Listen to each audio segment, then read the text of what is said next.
Welcome back to the channel. This is the Action Figure Grader, and we're going to look today at recent mint on card vintage Kenner Star Wars sales. Most of these I would consider to be collector friendly.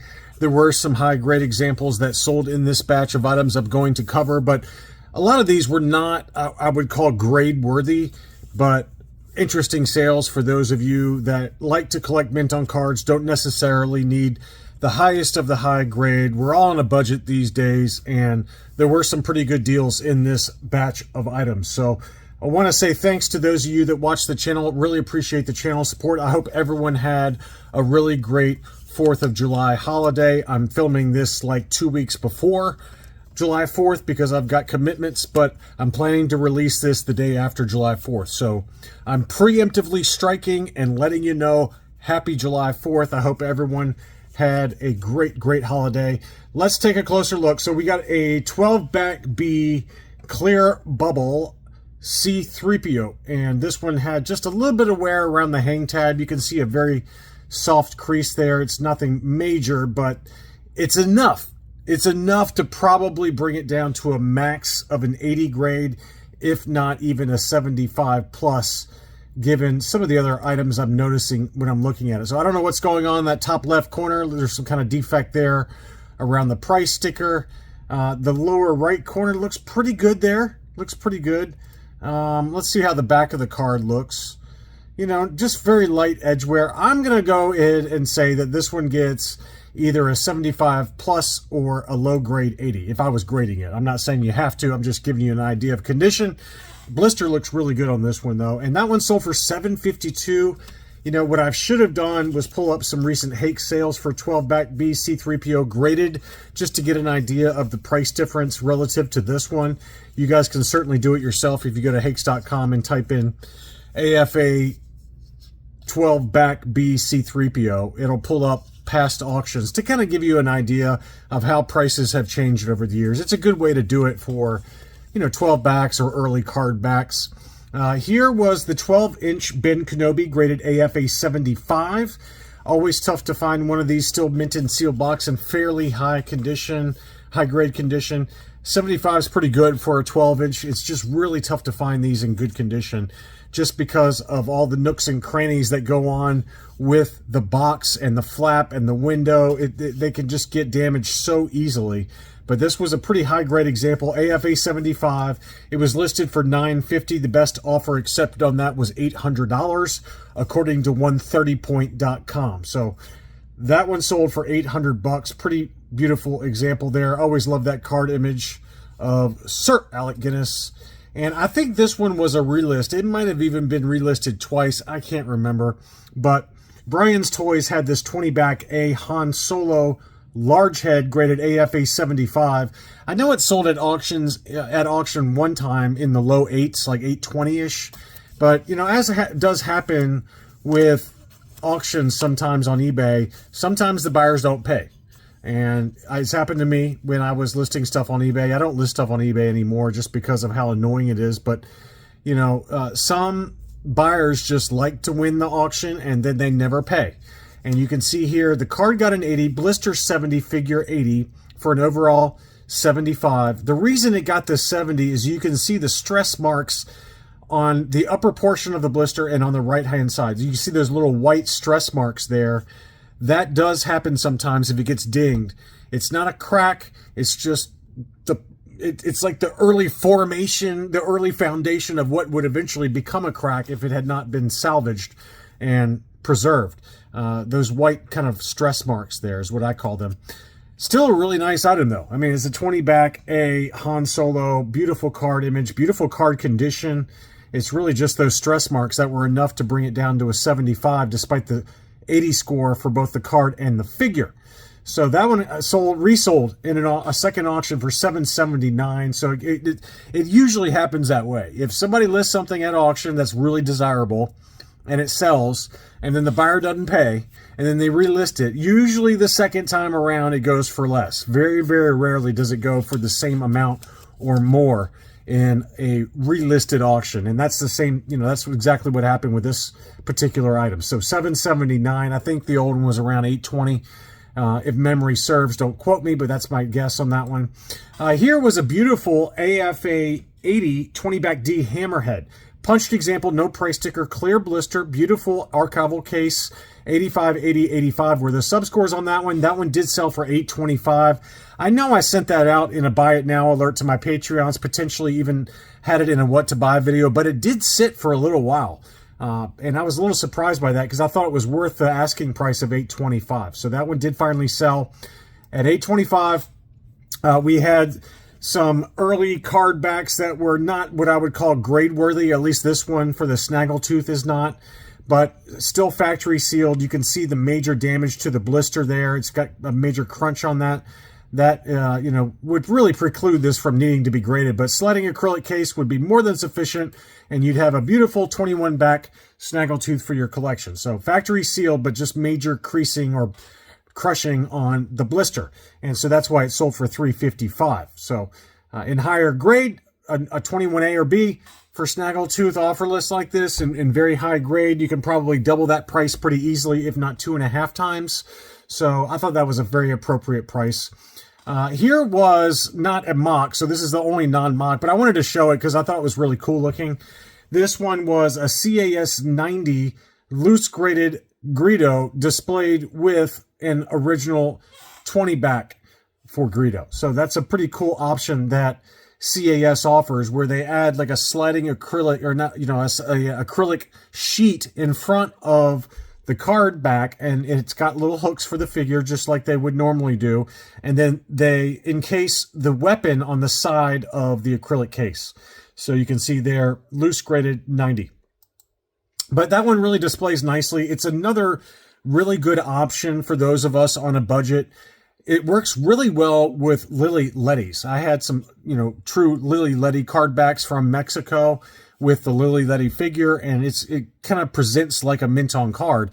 Yeah, mint on card Lily Letty goes for like $2 grand, $3 grand, $4 grand, depending on the figure, even more sometimes. So it's a nice option for those of us on a budget but want to have what kind of feels like a mint on card with the awesome card backs from this Kenner line, or from any, you know, foreign card backs. It's a really good option for that.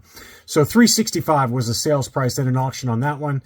This was an AFA 80 20 back G Walrus Man, again archival case, punched example. That one was listed for $1,000. Felt maybe a little high on that, and so they did have a make an offer option, and it sold for $900. So that feels about right for a beautiful clear blister Walrus Man, early card back.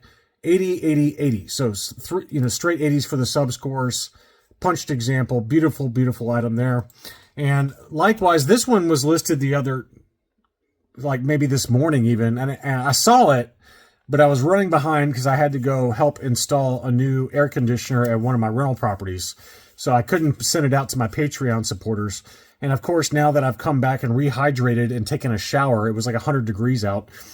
This one did sell. So this one is a 21 back transition ESB for Walrus Man. Unpunched, but a little bit of damage around the hang tab, AFA 80. That one was listed for $550 and sold in a make an offer situation for $500. Another one that was a beauty. I think my buddy Dominic bought this one. I'm not positive though.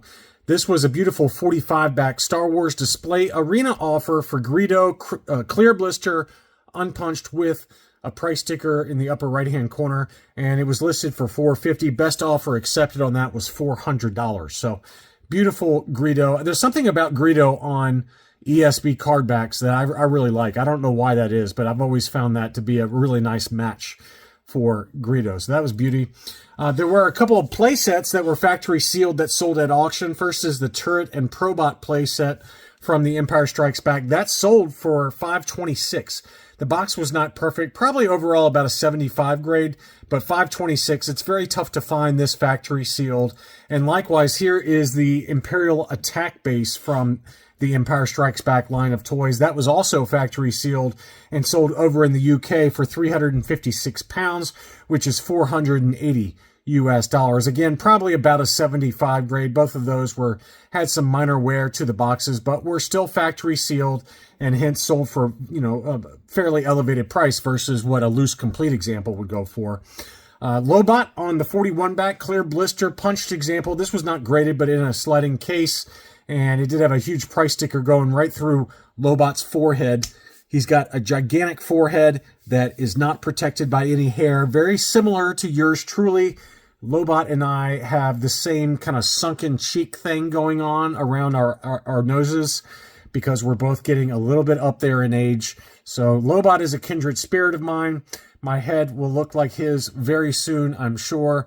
I'm not even trying to fight it anymore. I cut my hair every 3 days. My wife hates it, but you know, one of these days, all of this is going to be gone. This is going to be the Tatooine desert, just like Lobot, and I'm okay with that. This one sold for $143.06. We had a 47 back Hoth Stormtrooper mint on card. This one did have some yellowing to the blister, obviously. Unpunched with a little crease above the hang tab. $393 on that one, and you can see a slight crease going through the Imperial Stormtrooper as they attack Echo Base, but it's still a very nice ESB Hoth Stormtrooper. You know, very affordable relative to what a clear blister example like this would go for, and a very nice budget-friendly ESB Hoth Stormtrooper. Any of them are going to be desirable. There's something about that combo, you know, other than maybe Vader. The Hoth Stormtrooper on an ESP card back is just awesome. It's just really, really awesome. So $393 for that one. Great deal. Here was the Star Destroyer Commander on a 41 back, slight yellowing to the blister again on this one. Probably about 75 grade shape given the wear around the hang tab. $191.50 on that. Very affordable price, and you know, looks very nice there. We had a Greedo on a 77 back. This one was a made in Hong Kong. This was not the made in Spain version. You can see in the bottom left-hand corner on the back of the car back, figures made in Hong Kong. If you get the made in Spain, it'll say made in Spain in that same exact spot. So, and the card back is not glossy the way US card backs are. It's much more matte finish, very similar to made in Mexico Lily Letty's for the US market. So this one was a Hong Kong example. Yellowed blister, unpunched, $126.50 on that one. We had R5D4 on a 77 back, heavy yellowing to the blister. That one sold for $186.50. Pretty affordable, really. I mean, even usually a Return of the Jedi yellowed blister R5D4 goes for $200 to $250, usually. So I was a little surprised this one went so cheap, and it was in pretty good shape overall from what I could tell there. So that one did sell $186.50, good deal there. Couple of Ewoks that sold. Paplu sold for $177.50, and Lumat sold for $202.50. Two really good prices on some mint on card Ewoks. We had a Biker Scout that was on a 65 back A. Slightly yellowed blister on that one. That one is not hard to find with a clear blister. You can find that one pretty easily with a clear blister, but this one did have a yellowed blister, probably about 75 grade condition. $161.50. Biker Scouts have come way back down in price. I talked about that in another recent video. I don't know which one it was, but that's been my experience when I was selling a few of my mint on card Biker Scouts. They have really dropped in price over the last couple of years. Don't know why that is. It goes in waves sometimes, but this one did sell for pretty close to where Chris sells them on Rogue 5 Toys. So $161.50 there. Dengar on a coin offer, 77 back C. You don't see that one very often with the coin offer. That one sold for $107.50. It wasn't in the greatest shape. It had some wear around the hang tab there, big tear going on there. So probably about 75 grade, maybe 70 grade, somewhere in there for that coin offer Dengar. That's the first time I've seen one of those with the coin offer for Dengar. And you guys know I love him. Some Power of the Force to wrap things up. We got a Barada mint on card for $230. Great deal there. And then the A-Wing pilot. Some kind of weird bubbling going on the blister by the coin, which does happen sometimes. I would give this one like a 75 grade, maybe 75 plus, somewhere in that ballpark. It might get an 80. I don't know. It's tough to say, but I'm guessing 75. It just looks kind of a weird seal going on there around that blister. Unpunched, no price sticker, $320 on that one. Pretty decent deal for a last 17 mint on card Power of the Force A-Wing pilot. That is it for this video. Thank you as always for watching, and I'll be back soon.